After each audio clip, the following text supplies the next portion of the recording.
श्री स्वामी समर्थ सगळ्यांना। मी चालले होते आज बाहेर, कारण मम्मी पप्पांची थोडी तब्येत बिघडली होती आणि बाहेर जाऊन जवळजवळ 1.25 महिना झाला होता। एक स्त्रियांना 6 महिने वर्ष माहेर जायला मिळत नाही।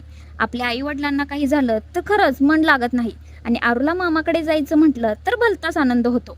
पहिला जाणार होतो आम्ही मिरजेला, कारण आमच्या दिराकडे होतं एक काम, म्हणून पहिला तिकडे जाऊ मग माहेरी जायचं म्हटलं। आणि आम्ही निघालो होतो भर उन्हातच, कारण शाळा मुलांची दुपारी सुटली होती आणि संध्याकाळी जावं म्हटलं तर रात्र होणार, म्हणून सगळे असे पॅक झालो आणि मग निघालो होतो। तासभर लागला पोहोचायला। इतकं ऊन बडवलं ना की मे महिन्यात तर काय हाल होणार आहे हे देवालाच माहीत। गेल्या गेल्या स्नेहलताईंनी ताट तयारच करून ठेवलं होतं। पहिला जेवा आणि मग निवांत बोलू म्हटलं। अजून थोड्या दिवसांनी आम्ही जाणार आहे सगळे थोडे बाहेर फिरायला। बोलता बोलता 6 कधी वाजले कळलंच नाही। त्या सगळ्यांना बाय बाय करून आम्ही निघालो आणि तिथून आलो माहेरी। इथं आल्यावर गार मिळालं पहिला सरबत आणि आल्यावर पहिला मम्मी बॅग बघत बसली। या बॅगा आम्ही ट्रिपला जाणार आहे म्हणून ऑनलाईन मागवल्या आहेत आणि खरंच छान बॅग आहेत। दोघांचं सामान सहज मावतं।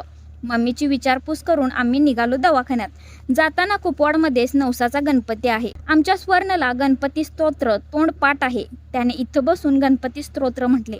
बालवयात असे संस्कार झाले की पुढे आपल्याला जास्त मेहनत करावी लागत नाही। दवाखाना जवळच आहे आणि दवाखान्यात ही चिल्ली पिल्ली बघा बाहेर कशी बसल्यात।